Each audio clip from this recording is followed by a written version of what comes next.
Welcome to today's episode of Rosie Speaks. I have my wonderful Pelican, Viscountess Lorissa du Griffin, here with me today. I have a metric ton of questions for you, and it's going to be super exciting. Also, I'm going to go ahead and announce now that I'm moving to have 2 shows a week. I went over the weekend, Kaid had a virtual war, and I had a couple of people reach out to me and ask to be on my show and requested some of the people who I have coming up to be on my show. And so in order to have these shows become a little bit more, continue to be relevant, so I'm not interviewing people now and shows airing in September, I'm going to start doing, putting out shows on Sundays and on Wednesdays, but everything's recorded, so really you can just watch it whenever the fuck you want. Okay. Hi, Larissa. Hi. It's okay. You're Larissa. It's fine. I'll remember. Okay. So let's go ahead and start with our first question from Caspian Blackrune. He asks, Larissa, you've been in Kaid and Angel since the dawn of time. What were some of your favorite royal and baronial reigns and why?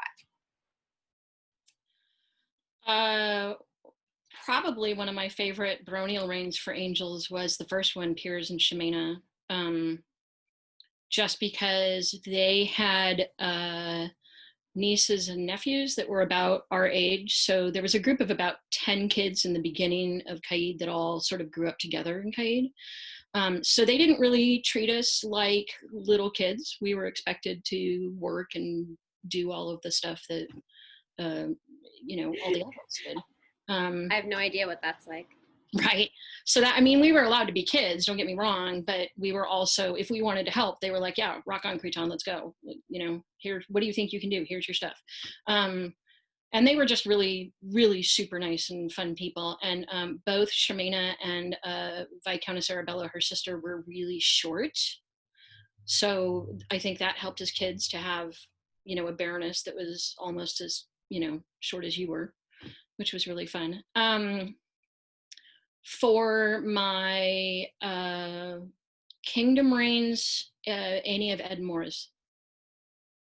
Pick any of the 3. There's 3, right? I always forget if there are 3 or 4. 3. Don't be surprised if there's not a 4th.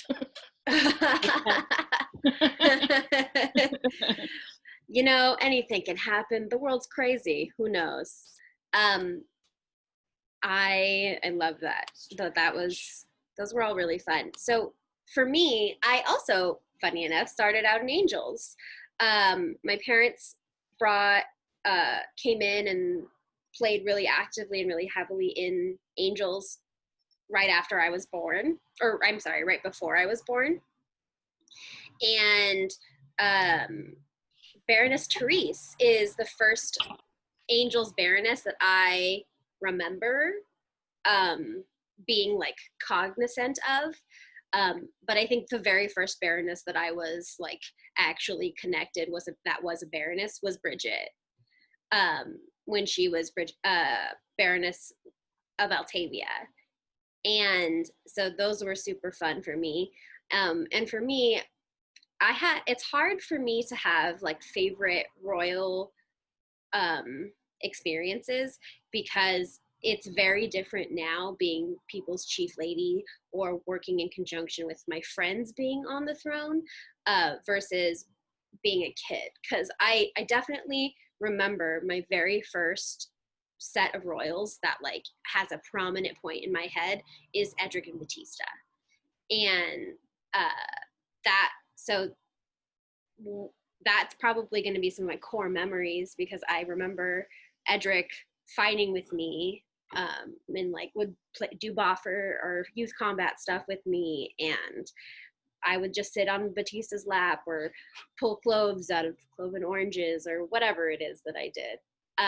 But I definitely am going to have to say the royals that have impacted me the most in my now career are going to have to be Their Graces, Scala, and Sita. I'm sorry. Their Graces Wilhelm and Zita. I knew that. It's fine.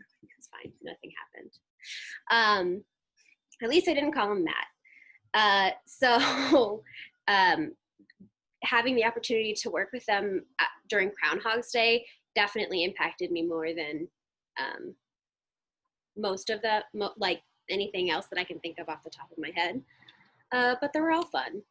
So I haven't really, it's hard to pick a favorite when you enjoy playing with everybody. It is. Okay. No, it really is. So the next question is also from Caspian. He asks, what are some of the biggest changes you have seen in the SEA during your career, for better or for worse?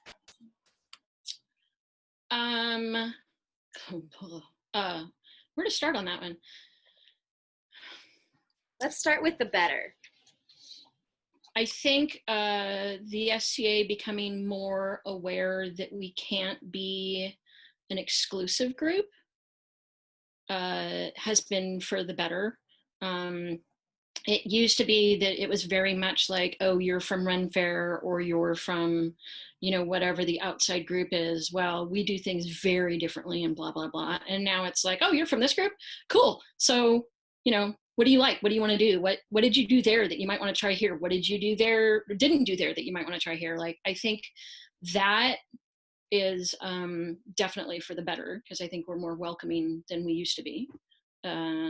But for the worse, it's interesting. We go in these hills and valleys where especially like the peer-like qualities and virtues mean a lot, and then they don't, and then they mean a lot, and then they don't. And in the last couple of years, in all of the peerages, I've seen, and all across the SCA, it hasn't just been Caid, I've seen where, you know, are you a bad stick? Oh, are you friends with everybody in the arts community? Are you, you know, are you making sure that you're working where the Pelicans and the peers can see you, but you're not really doing the work yourself, like you're stepping on other people's toes to do it? And those people are getting elevated a little bit more than they have. So we're here. And it'll go back up again where the peer-like qualities and virtues will come back into play really strong. And I think in the last couple of years, the peers have started becoming aware that we're down here. And so we're heading back up. So I think those are probably the two. We also have the new all-inclusive thing. And for a bunch of people, I think that confuses them a lot. Because like I just recently, as regalia officer, had to change over all of the princess handbooks and queen handbooks to royal consort handbooks, and change all of the she's to them or they. And honestly, until we had David step up as crown prince, it had never occurred to me to go back and look at all the language and change it. But to somebody who has had to fight that their whole lives, that's insulting. Whereas for me, it was just, I wasn't aware that it needed to be done until I was aware that it needed to be done. So I think for a lot of people, there's kind of a struggle with that too. But I think, you know, we're getting there. I think it'll be pretty good. And, you know, sometimes too, you have to impress upon people that you're just being a dick and they don't like you because you're being a dick, not because of whatever your sexual or gender preference is. So, yeah. I have definitely noticed that some people don't notice that they're just being a dick, and it doesn't have to do with whatever preferences they have in life. That has nothing to do with it. But I've definitely watched, even in the past like 4 or 5 years, a huge shift in the language and in the interactions. And I say huge in context of what the SEA is. So for the SEA, it was a very big step to move from just the simplicity of princess and queen and king and those specific terms to a royal consort, or what is it's the victor? What's the other term for the Well, winner? currently, if a female wins crown, she's still queen, but she's queen in her own right.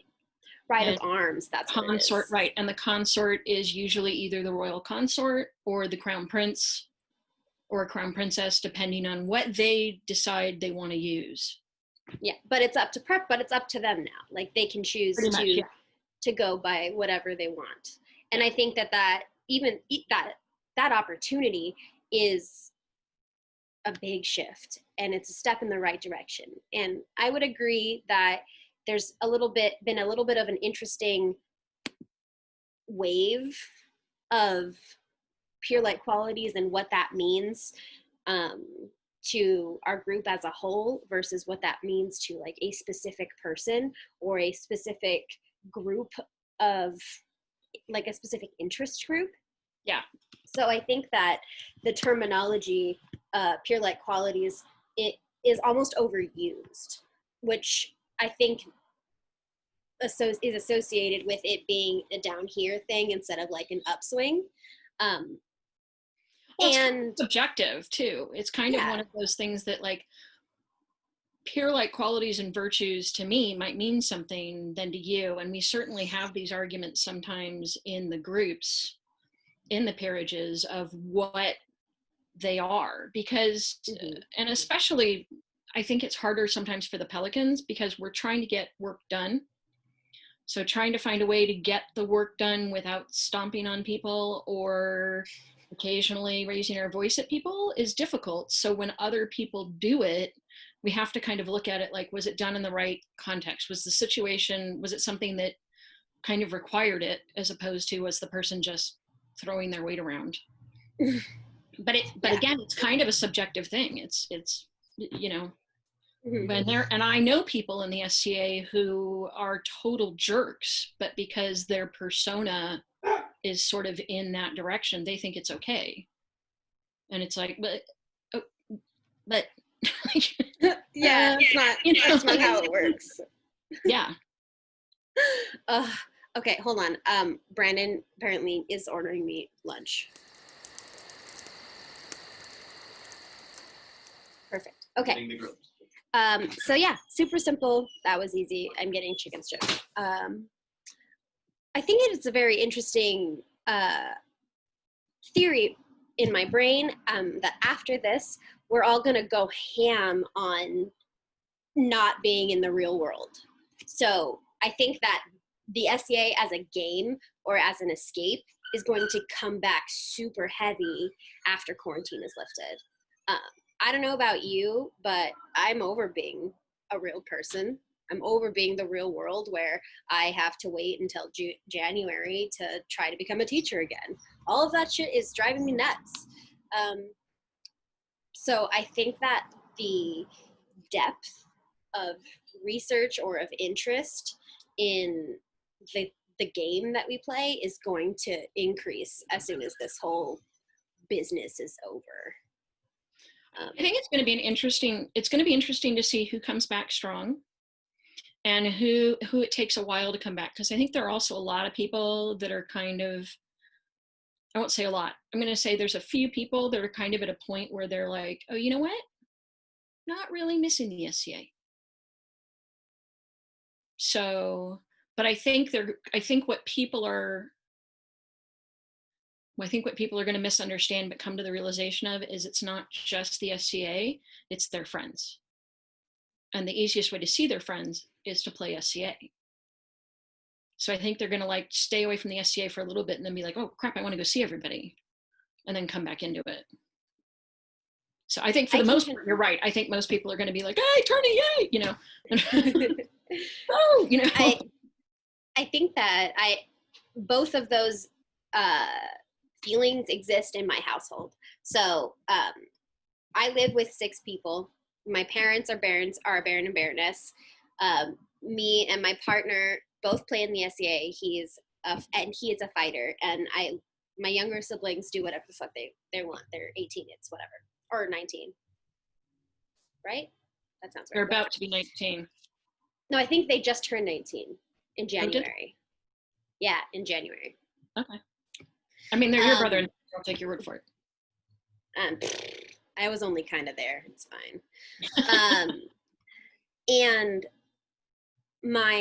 and Brandon, or Brienne, really does thrive in like the SEA being his thing.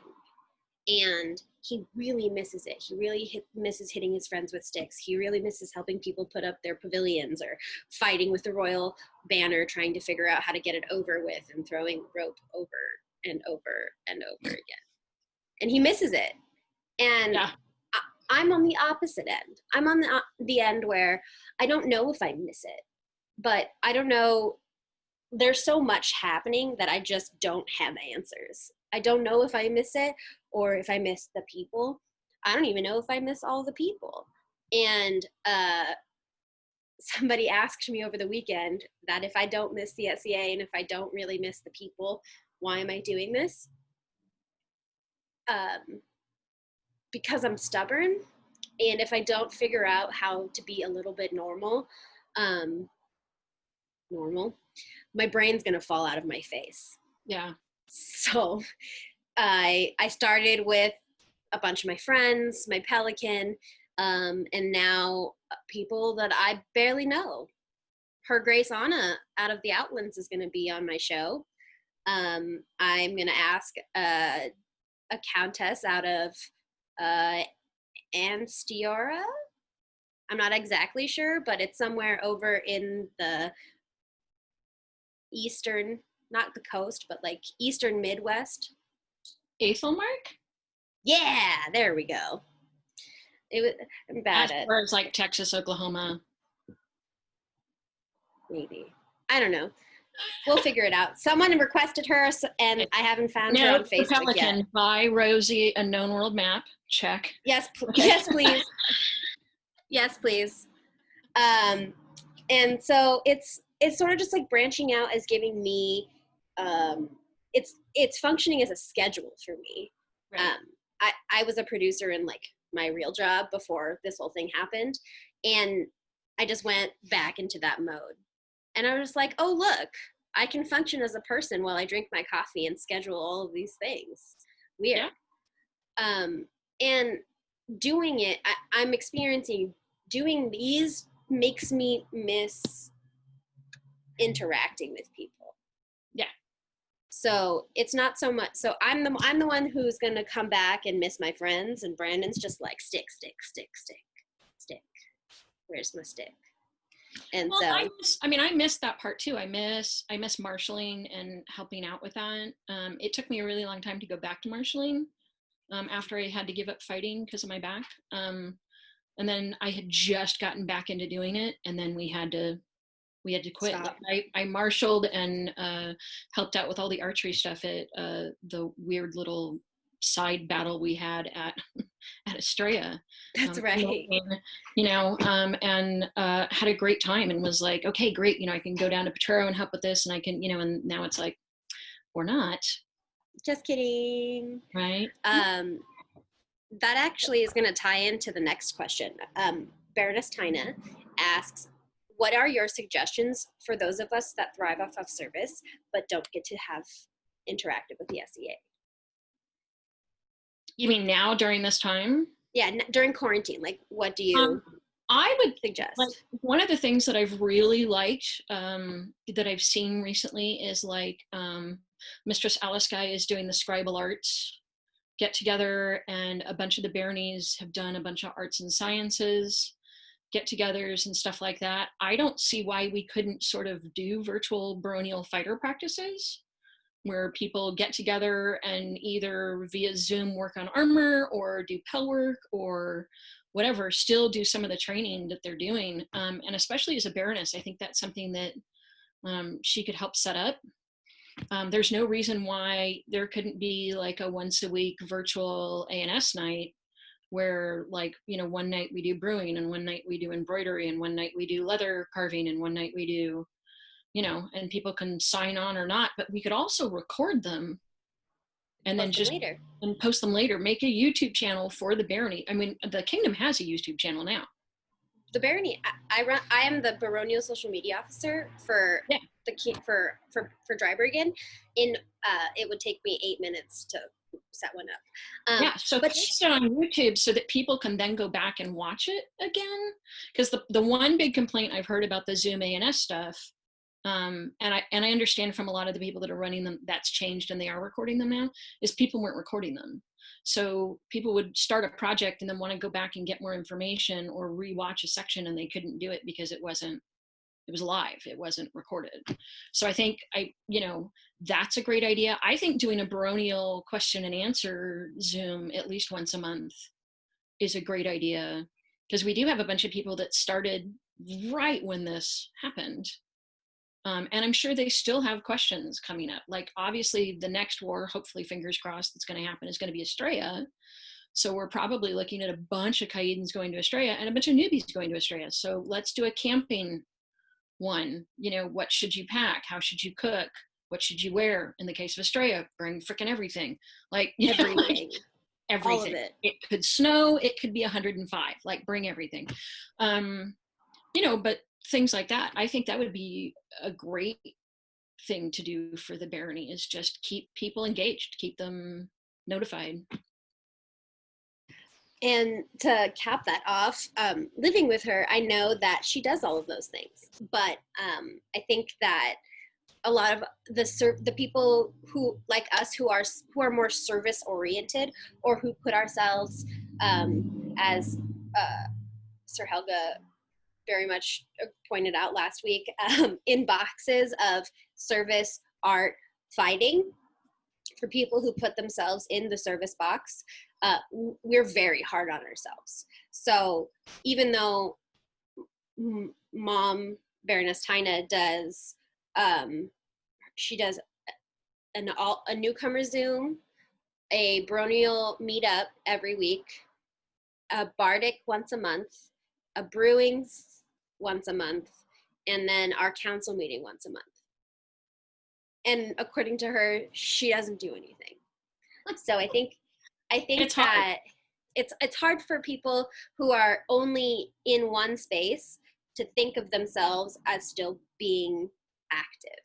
So yeah, if I could say anything, if I could say anything to those service-oriented people, is ask yourself, what are you already doing? Because you're probably doing a lot more work than you're giving yourself the credit to do, or for, I mean. Yeah, I agree. And maybe that's, I don't want to add another Zoom onto your mom's thing, but I know that there's a B&B Facebook group, chat group. And that might be something that they just sort of agree to get on once a month and check in with each other. Hey, how are you guys doing? How's it going? Be their own support group. Baronial support group. I mean, my mom gets bored enough. I'm sure she would do it. So, because that's mainly the thing. Like, I still sign on to the 2 court groups that are live, Wilhelm and Syra's, and then Sierra's, and then Alexander and Tahira's. Every once in a while, just check in. Hey, how's everybody doing? How's it going? Just, as the former Chamberlain and the current Chamberlain, I just want to make sure everybody's doing okay. And it's just reaching out and letting them know, I'm here if you need me. How are the rest of you doing? And it also gets them all talking to each other. So it's one of those things where you really just have to step back for a second and say, wait a minute, am I already doing something? Or what I have a problem with is I just do stuff sometimes and don't realize that it helps other people. So like, for example, not SEA related at all, but I used to post a lot, like once a day, on like all of my social media accounts, and just like mention something about like my life or whatever, and then stay positive. And I would have a bunch of SEA people that I didn't even knew who I was come up to me and be like, oh, well, you did this thing, or you said this thing, and it really helped me through this. And I'm like, oh, okay. Right, like, yay, awesome. Cool. You're well, thank you. I don't know, what's the correct response to this? So you really just have to be a little bit easy, give yourself a break in this day and age, or especially right now. One of the things that I also, and I know you and I have talked about this, especially when you guys were doing the Great Western War volunteer stewarding thing, Mm-hmm. is I go on Google Calendar and create yourself just an SCA calendar that's just for you. It's not for anybody else. And then write down in it everything you're doing. Yeah.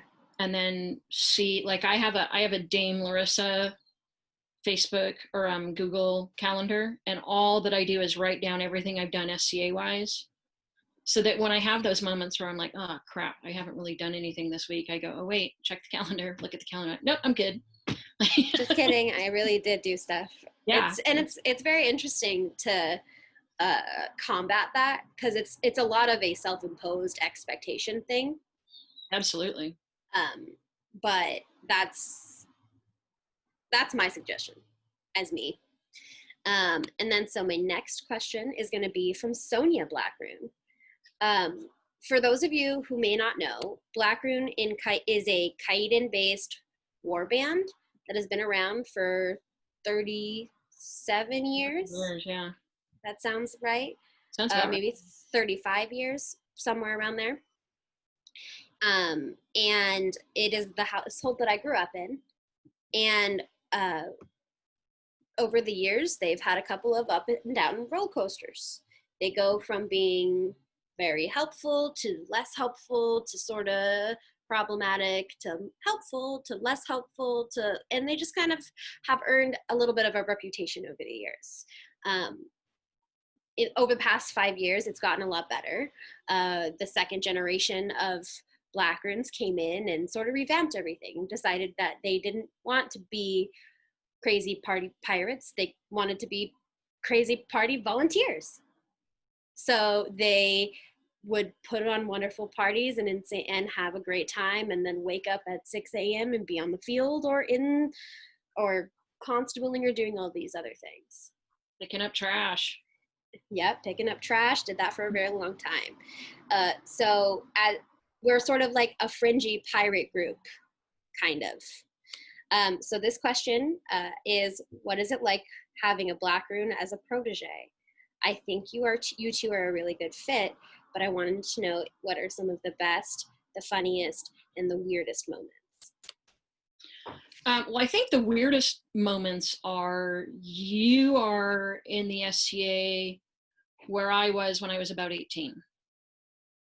So because when I was 18, I'd had my AOA for 11 years, 12 years, and I'd had my Dolphin for 3. We didn't have a Crescent back then yet, the Order of the Crescent, the grant level award. And it was frustrating because, I started serving at banquets when I was 5 years old and, helping set up and tear down pavilions and do all that stuff. And I was doing all of the work that I saw other adults in Pelicans doing. And it gets frustrated because you've been around for so long. And it took me a really long time to realize that I needed to get that chip off my shoulder. I wasn't playing the SCA for the rewards. I was playing the SCA because it was something I believed in. And B, go back to having fun. I was still working, but now I was having fun doing it. And because I was having fun doing it, everybody who was with me was having more fun doing it. So that's it's interesting because when you see somebody about to do something that you did that is just going to frustrate them and you want to stop them, but you also, it's like teaching a kid to walk. You got to kind of let them fall on their face once in a while, right? Like, okay, now let's try that again. So that's a little weird because it's kind of like a time warp thing for me. I think the best thing is when you and I just totally sync. Like we just totally have a mind sync, and it's like we just like look at each other and do it. Like we don't even have to talk to each other. We just do it. And some of the funniest stuff that's happened is having people warn both you and me consecutively that we're really strong personalities, and they don't think we're a good fit. And our usual answer is, well, that's good for you. That's why you're not in this relationship with us. That's why you're not here. Yeah. So I think that's hilarious. People were doing it to you and doing it to me, and then we talked about it, and we were like, "Oh, okay, awesome." They're playing let's you and him fight, which I don't play that game. I don't play that game. I don't have patience for that game. Right? Exactly. I don't have enough skill. I don't have time. I don't have time. Yeah. So it's been a very interesting experience for me. So you are my second Pelican. My previously, I was asked to be a protege, which I have since learned is an interesting tactic. And it was really funny because the moment I realized that it really isn't about what the peer gets out of it, it really is about what I'm getting out of it. I was at a demo with angels, and Her Grace, oh my gosh, Mora was there and just like straight up laughed and told me that that was a silly thing for me to do.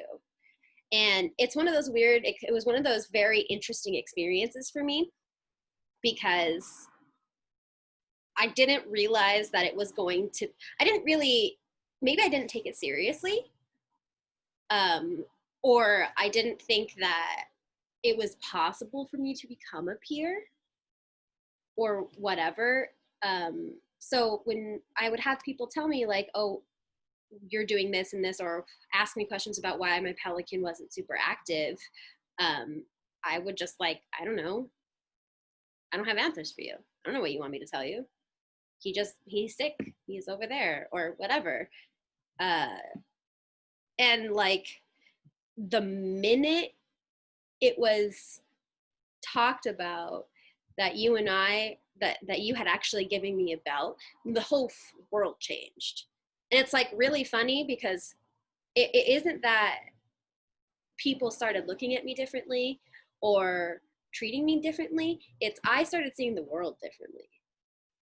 So that's probably the coolest moment for me was, oh wait, people actually are going to listen to me now. Weird. My favorite part by far is that people have stopped going to my mom, because that was the actual worst. And it's really funny because my mom's response is like, what the fuck do you want me to tell you? She's been an adult for 8 years. Like, I can't help you.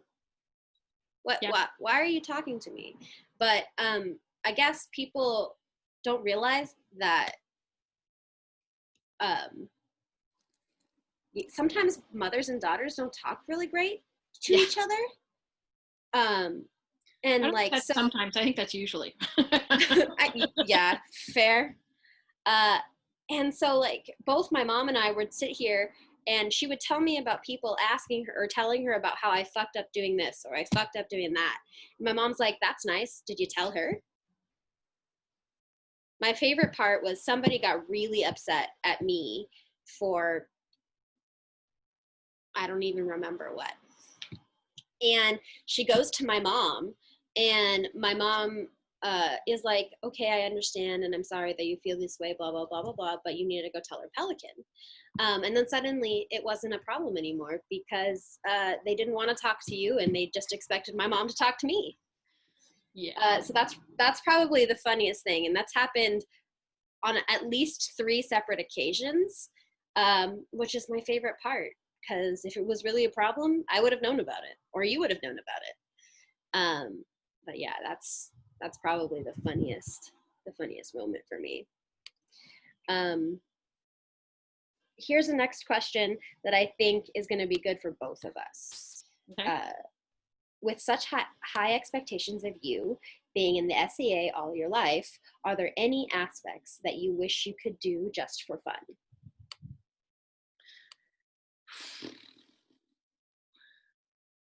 Well, I wish I could go back to fighting because that was fun.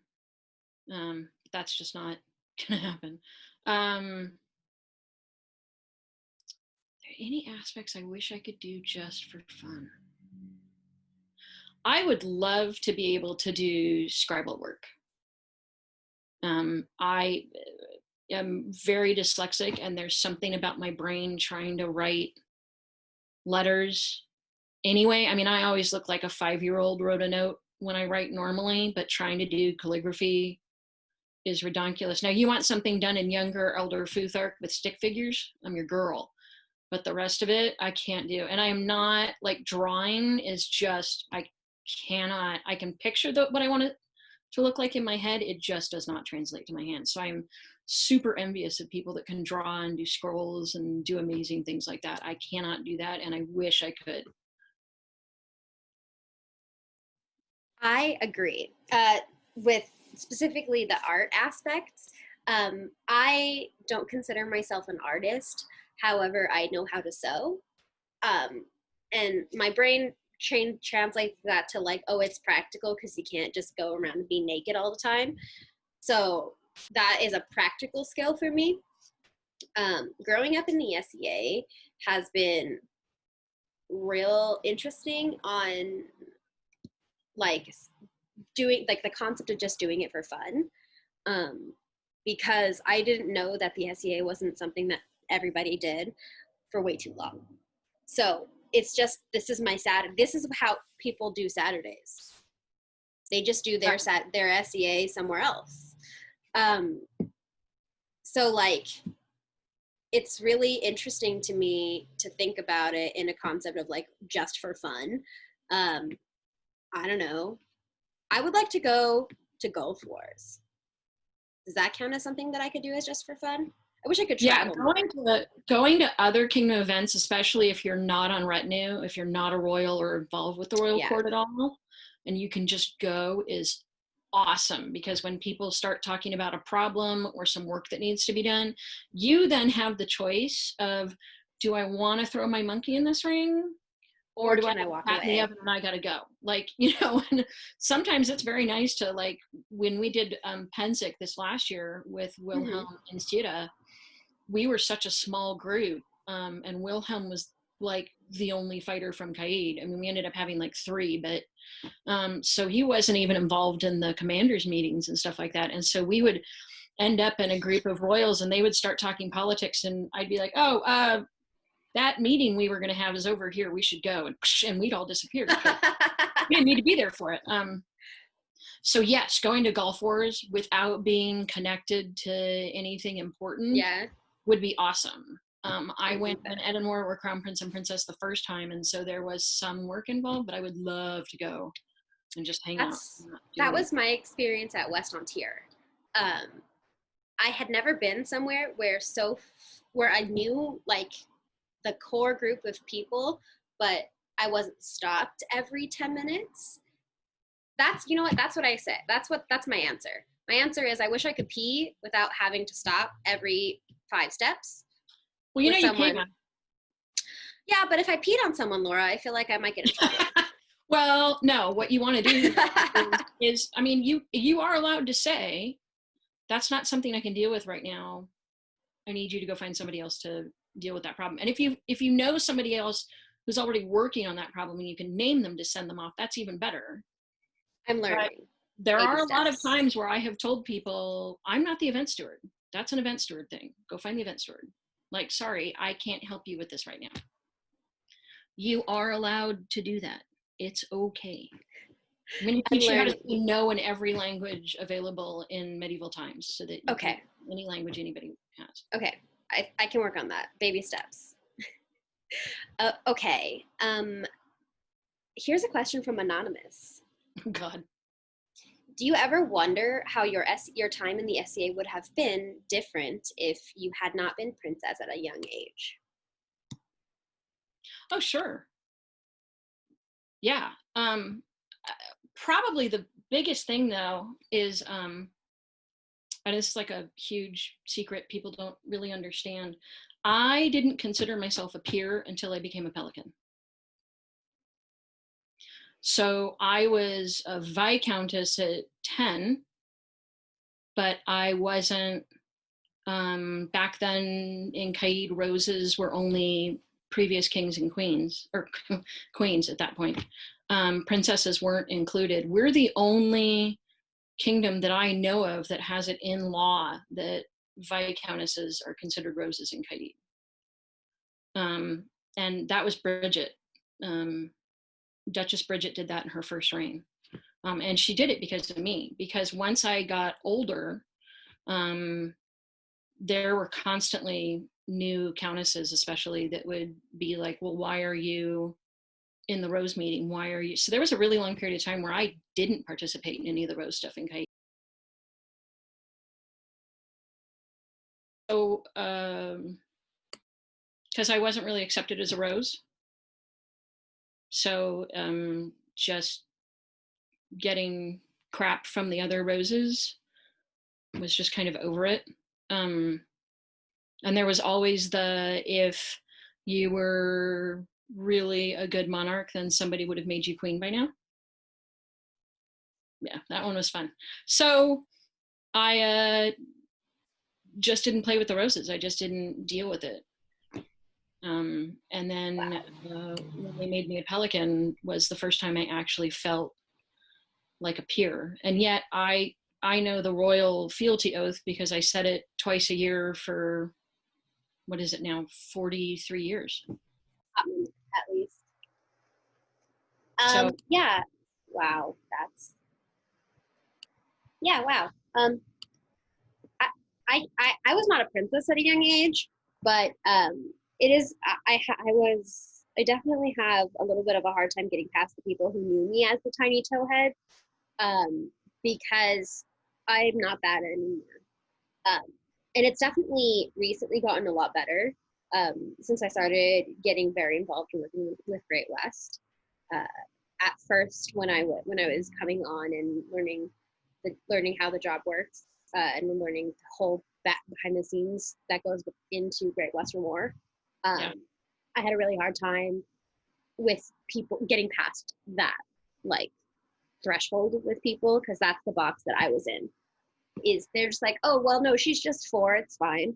I pinky promise that's not true anymore. Right? Like, nope. Last I checked, right? Pretty sure I'm not 4. Pretty sure I'm not 4. Yeah. So my next couple of questions are all from Mistress Mary, whose name I'm gonna have typed down here because I'm not gonna pronounce it. What? Yeah, I'm not There's Welsh. a silent 4 in the middle of it. I know it's hard. No, it's the $sign that gets me. Right. Okay, so her first question is, what piece or pieces of advice would you give someone who would like to learn how to be a chamberlain? Wow.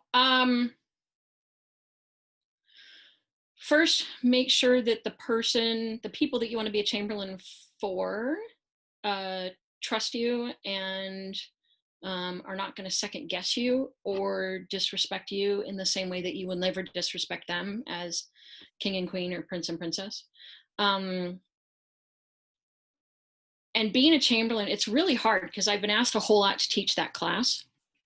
And I've done it twice. And I had, the first time I had 1 person take the class, and the second time I had 2. Because it's a very personal thing. I've been chamberlain for 7 different sets of royals, and every time is different. Every time is very different. For Ed and Maura, I handled a lot of stuff for them, like a whole lot of stuff for them, especially the first reign. Second reign, Maura kind of got her steam and wanted to do more stuff on her own, and that was fine. With Wilhelm and Sutta, their mini reign, the first reign was redonkulous, and that was we were really just taking Majesty, right? We were just really taking Her Majesty and kicking her in the deep end and going like, move your feet, like, and she did great, but there was a lot of working with them was very different than working with Ed and Maura and so on. Alexander and Tahira have a very different way of how they want their reigns to run than anybody else I've ever dealt with. So it's hard because I can't just say, okay, you're going to handle all of the travel information and you're going to handle all of the award stuff and you're going to handle this and this, because each royal wants to do something different. So the main thing that I suggest to people is you're basically going to be a buffer. So the one thing that I do kind of throughout is I'm everybody's buffer. And it's interesting because a lot of the kings use me very much that way. Ed's favorite thing was when he didn't want to deal with people asking him questions, he would, when somebody was like, well, I need to talk to you, Your Majesty, it's very serious. And he would say, okay, Larissa, come with me. And they go, no, I need to talk to you by, alone. And he'd say, well, I'm just going to tell Larissa later, so she might as well hear it firsthand. And 99.9% of the time they'd go, oh, well, then never mind, and walk away. And it was, I was a buffer in that. Wilhelm was the same way, where he would just be like, okay, well, we're going to have, Larissa in on this meeting. And people would be like, oh, well, no, this is private. And he'd be like, she's my Chamberlain. She's going to find out anyway.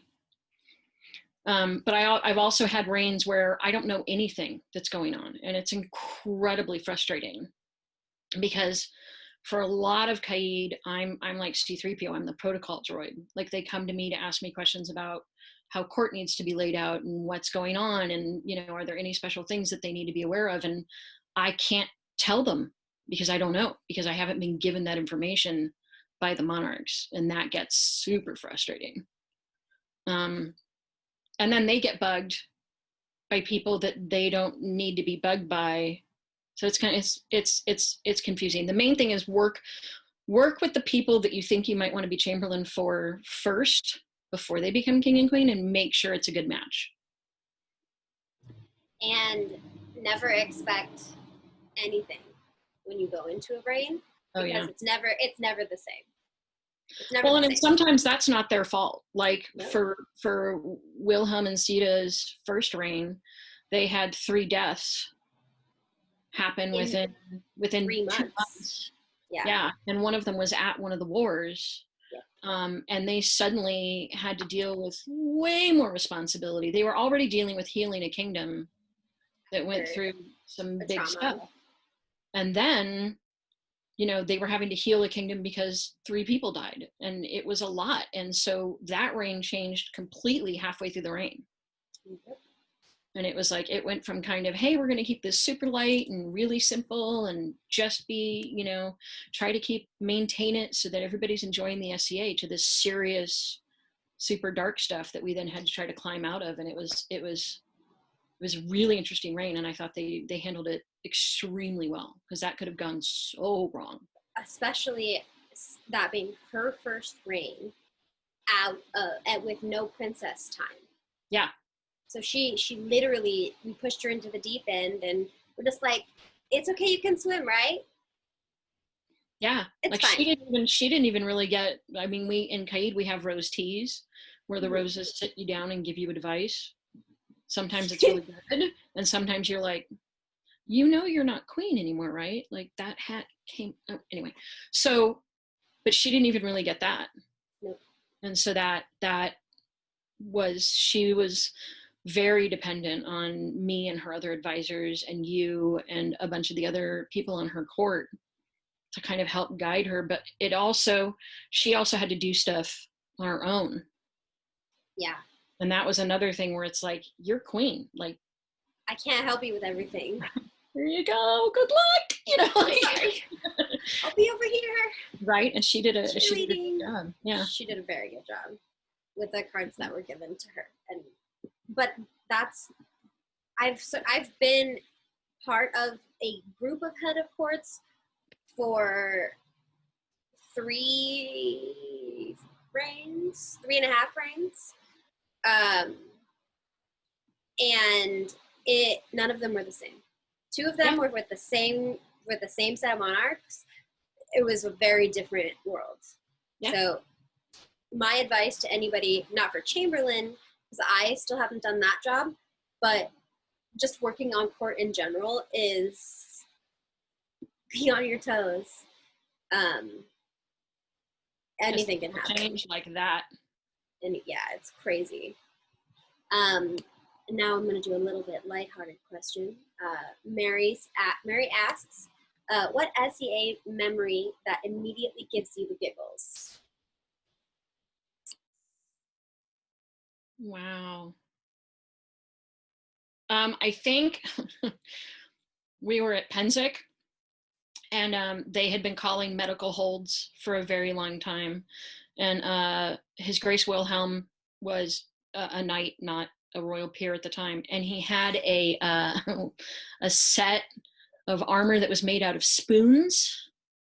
The scoops of the spoons, they had found a restaurant supply place, and all of the myrmidons had this type of armor. And they called a medical hold, and I had put a pudding pack in my quiver and had put a spoon up in my van brace. And I walked over just as Wilhelm pulled his helmet off and was like, "Hey, can I borrow a spoon?" And he was like, "What?" And I pawned the spoon and pretended like I pulled it out of his armor and ripped open the pudding pack and was like, "Thanks, man." And he was just like, "Man, fuck you, Larissa," and stormed off. Like, that was probably one of my best SCA moments. That's amazing. Because we gave him so much crap about that armor. Oh, I'm sure you did.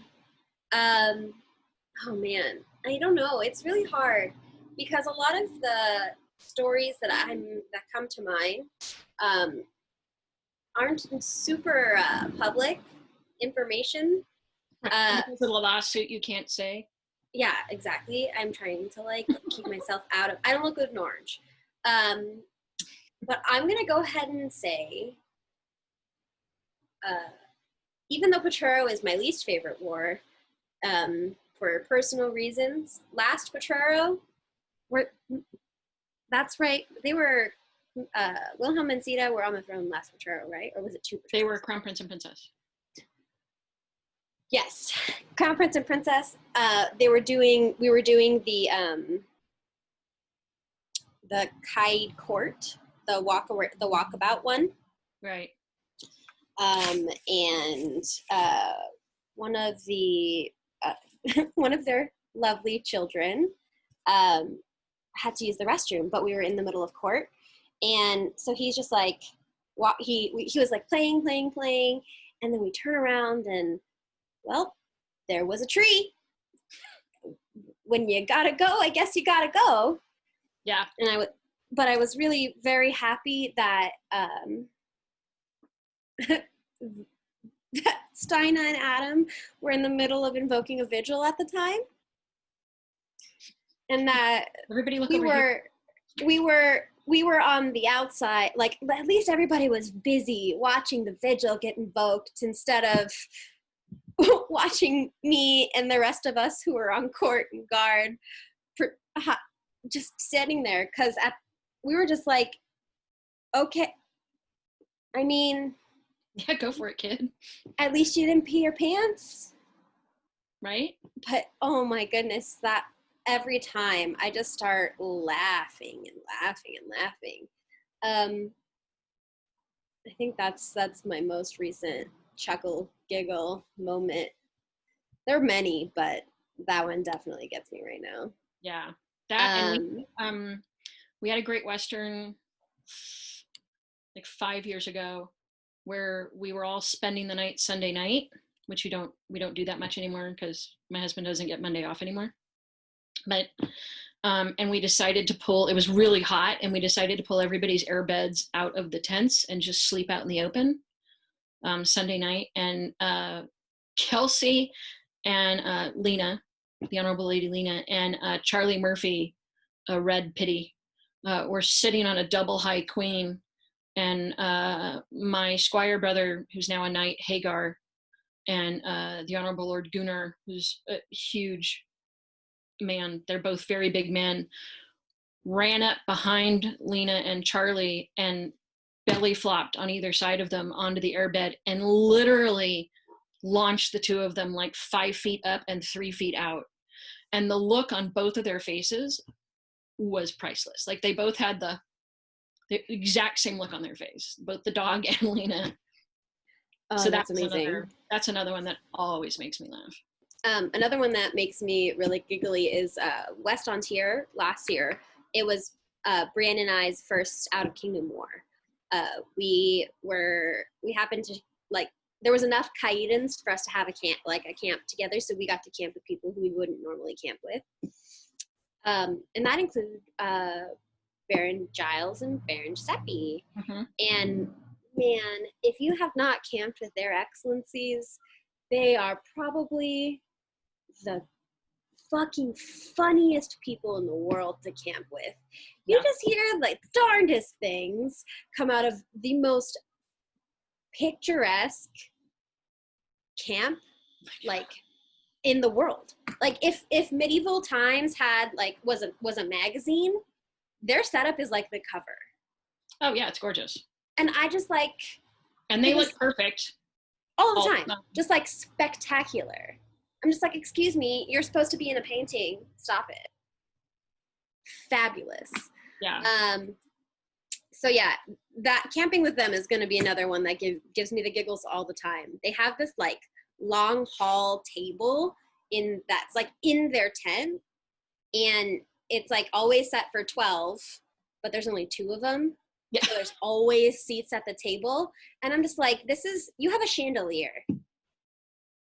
We're camping, so never an excuse not to have a chandelier. Right?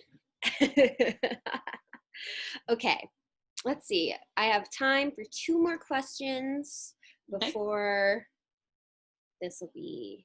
I explode. I don't know. No, before I need to go eat my lunch. Oh, right. Okay. So my next question is also from Mistress Mary. What do you wish someone had said to you sooner or at all? SEA wise.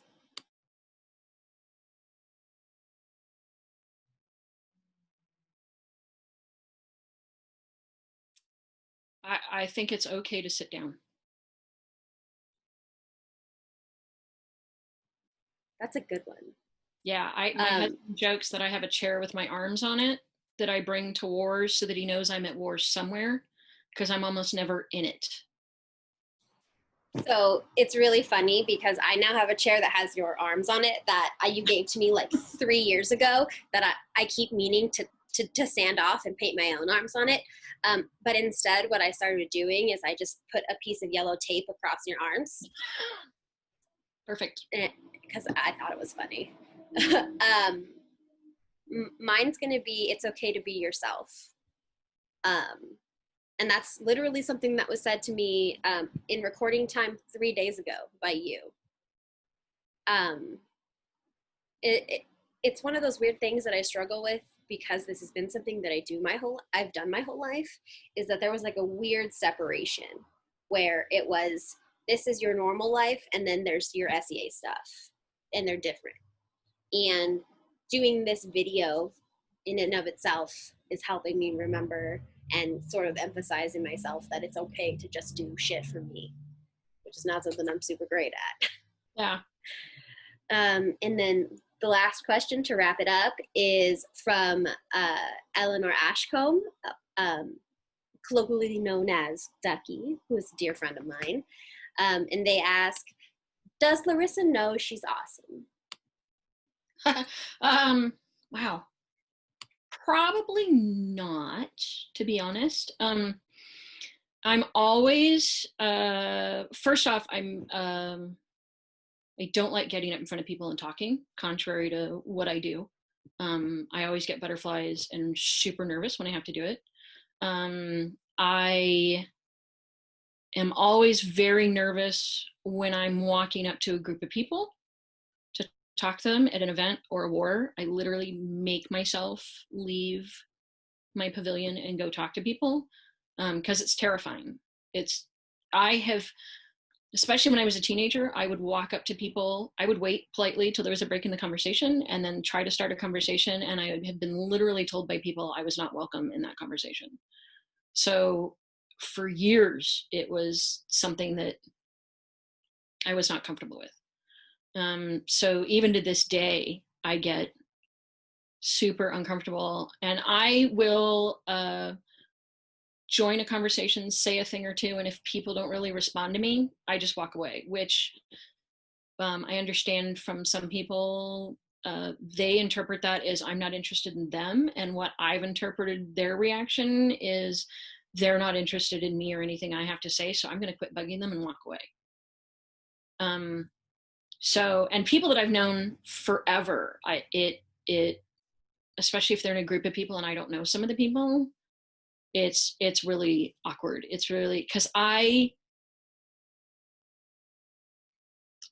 other than the freehold, I don't belong to any big group in the SCA. And I never really have. I'm like the plug-in. I'm the fix-it for things, and people. I get the feeling that people associate with me because I'm useful and I can do stuff for them or for friends, but not really because I'm somebody that they want around. I've always felt that way. Me too, yo. It's very interesting to hear you say that, because I was just having that same issue, the same conversation with Brienne a couple weeks ago about how I don't belong anywhere. And he goes, well, you're a Black Rune, so you belong in Black Rune, and you're Laura's Pelican, protege, so you belong in Freehold. And I'm like, those are all like other people's things, though. I don't belong to any of them because I don't fit in so much with the current crowd in Black Room because I haven't been around them. I don't feel like I fit in with the Freehold crowd because I'm new and I'm young and it's weird and I don't feel like I belong. And so and the Freehold's not really a household. Like brain space. Yeah, the Freehold, and neither is Black Room, not really households. You know, Black Room is a fighting unit that they all camp together and they sort of treat each other as a household. Griffin Freehold is sort of a starting off platform for people. The idea is that you join, the Freehold takes you in, we give you a base to start from, we help you with some guidance. And then when you become a peer and stuff, you are free to go off and start your own thing, knowing that you can always come back to us if you need help. But we're not like, there's no fealty, there's none of that stuff in the Freehold. We're just, we're like the island of misfit toys, kind of. Community center. Yeah, in the Freehold. And we have peers that just stay and they haven't gone off and done their own thing because they're comfortable with the Freehold. That's fine too. But it's not like when the Freehold doesn't camp at things, but I have to go and I'm either camping in Royal or I'm camping like with the Hawks, or I feel very displaced. It's very, I don't like it. Because I can't just jump in and be like, hey, great, what are we doing tonight? Like, what's going on? And, you know. So I feel the same way. And it was like emphasized by that one Potrero where during Wilhelm and Sita's first reign, where it was like hit the ground running and we were camping at Potrero and I had to decide that in like 4 days. Yeah. And I camped with Kite Royal. And it was the weirdest experience I have ever had. Because it was Caid Royal, like there were 3 of us camped in Caid Royal. In Caid Royal, and then it was Myrmidons. Yeah, so it wasn't like when you go to a foreign war, like when you went to West Ontario War, that whole camp was Caid. Yeah, we were all in a big circle. And that makes a big difference. But it was also really interesting to me because like taking those 2 instances and like comparing them. So there was Potrero War where there were literally 3 of us. Well, I think total there were 4 or whatever for Caid Royal. And then it was the Myrmidon camp. Whereas at West Ontario, it was all of Caid going, but I knew every single person that I was camped with. Yeah. Except for 2 people, and I became friends with them very fast. And that's the nice thing about foreign wars. That's a great thing when it's just the camp of Caid. It's not like Caid Royal and then common Caid or whatever. It's just that is you become war buddies. Yeah. Which sounds sort of like a weird Vietnam term, but it's kind real. of trial through fire because you're like the only family you guys have for a 4-day or a 2-week or whatever time. Yeah. And you all become very close. Yeah. So, but like, it's definitely that big interesting gap where I feel like people see me as a tool, not like in the negative way, but like in the Swiss Army knife kind of way. Yep. And I am welcome in their circles when it's a benefit to them. So like, it's one of the weird reasons why I feel so like outsider in the Freehold is because like, I think all of us all feel that exact same way, where we all feel like we're not wanted. So we're all just like awkwardly not wanting together. And it's like one of those same, like, And we're not a big party group either at Wars, because we are all working during the day. So by the time nighttime comes, the people that want to party go out and party, and the rest of us go to sleep. And that's my fucking favorite part ever. So, right. We don't have the parties in camp, and it's not, but to a lot of people, that's their war. Like the nighttime party thing is like their thing, and that's just not us. And I mean, that's fine if that's their thing. And it's not like Freehold gets upset if you party. I can confirm that Sir Hagar and I were definitely partying at Great Western War. Yeah, Hagar's a party animal. He is the most adorable. He is. So yeah, it's one of those weird, like, I think you're awesome, but I don't think I'm awesome. See, I think you're awesome, so that's... There we go. I will think that you are awesome, and you will think that I am awesome, and it'll work out for the best. Awesome. Okay, so that's it, guys. Thank you for joining us. Thank you, Lorissa, for coming and chatting with me about stuff. Stay tuned for the Wednesday show. I think that I'm having the Bitter Luck Nights on Wednesday, but we'll see. Cool. Thank you. Bye.